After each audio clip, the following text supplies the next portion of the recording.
the Elvish clans, and the Great Journey. They are magical and powerful beings, immortal since near the beginning of time. Hello, and welcome back to another video from Secrets of the Rings. Have you ever been confused by Middle-earth's elvish politics, their families, and other important aspects of their society? Fear no more. Today we shall go through the history, differences, and main attributes of the Elven clans in Middle-earth. When the first elves awoke at Cuivianen, at the far east of Middle-earth, they initially divided themselves under three groups by appearance and temperament. These groups later became the three initial tribes, known as the Minyar, Tatyar, and Nelyar. The Minyar were known as the first clan of the elves, possessing golden hair and being especially interested and gifted in poetry. The Tatyar were the second clan, known to possess dark hair and grey eyes. They were keen for knowledge and loved crafting. The Nelyar were the third clan, known to come in a mix of dark or silver hair. They loved songs and music in general, the sea and its breeze, along with the woods and nature in general. The three clans concurred to name themselves Quendi, which meant those who speak with voices, as a clear distinction from other creatures that dwelt at Cuivianen at the time, as none others were capable of speaking. After years in darkness, with only the night sky for their view, they were eventually found by Orome, the Valar sent to call upon the Quendi to fulfill their journey towards the west, into the lands of Aman, to live with the rest of the Valar in harmony. This initial summon, made by Orome, was the reason why the pilgrimage began, which meant to take the journey to attend the calling towards the west. This movement also split the Quendi into two groups.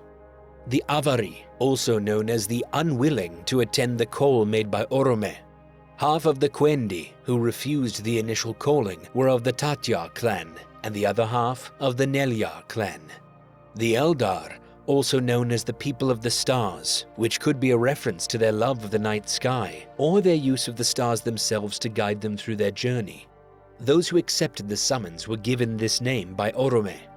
All of the Minyar attended it, and they joined the group of the remaining Tatyar and Nelyar towards the west. The Eldar would then be split into three different groups once again: the Vanyar, the Noldor, and the Teleri.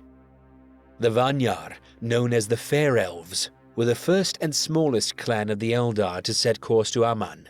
All of them arrived. The Noldor, also known as the Deep Elves, were the second clan to arrive at Aman. They were exceptionally skilled in crafts and knowledge in various themes. The Teleri, also known as the Singers, were the third clan to arrive at Aman. They were the most numerous as well. The Teleri also branched out into three groups, called Nandor, Sindar, and Falmari. These variations of names came due to their numerous variations between arriving in Aman or abandoning the journey on the way. The Nandor, also known as those who turned back, were known as the ones who left the march just east of the Misty Mountains. These elves branched into the Sylvan, or the Wood Elves, who remained in the woodlands in the Vale of the Anduin, and the Laiquendi, or the Green Elves, who used the passages through the Blue Mountains and established themselves over Osiriand. The Sindar Elves were known as the elves who managed to reach Beleriand, but decided not to go further and cross to Aman. They branched into the Eglath, or the Forsaken, who were the elves who stayed in Beleriand looking for their lost leader, and the Falathrim, or the Shore Elves, which were the elves who reached the shores of the Great Sea but decided to stay there. The Falmari, also known as the Sea Elves, were those who stayed behind but came later to Aman. Following the rationale of the Great Journey, the elves gave three other names depending on the condition of the elves' proximity and desire to attend the summon.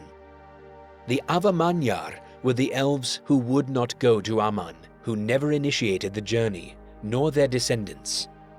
The Umanyar were the elves not of Aman, but who at least initiated the journey of Aman, or those who descended from elves who were from Aman. The Avanyar and Umanyar were both considered as Moriquendi, or elves of darkness, as they did not start or did not finish the great journey towards Aman, therefore could not witness directly the light of the two trees of Valinor. Some of the notable individuals under this category are Eöl, King Thranduil, and Círdan. The Amanyar were the elves of Aman, who reached Aman, settled in the immortal lands, or descended from them. These are known as the Calaquendi, or the Elves of Light, as they were the ones who reached Aman, dwelt for some time, or even forever, and witnessed the light of the two trees. They are known by their kin as High Elves, and are said to be the strongest among them. Some of the notable individuals are Gil-galad, the High King, Galadriel, and the polemic Feanor, creator of the Silmarils, and the one who ordered the king-slaying of Alqualonde. The Great Journey was an event that endured ages of the world, and helped shape several important events in the world, even before the First Age began, when the two trees still held their bright shine and splendor, like a magnificent pulse of power and wonder. Thank you for coming with us on this journey while we covered most of the main tribes and clans of the Elves. Let us know down in the comments section below which one is your favorite of the Elvish tribes and why. Would you have attended the summoning as well? Once again, friends, Namarye.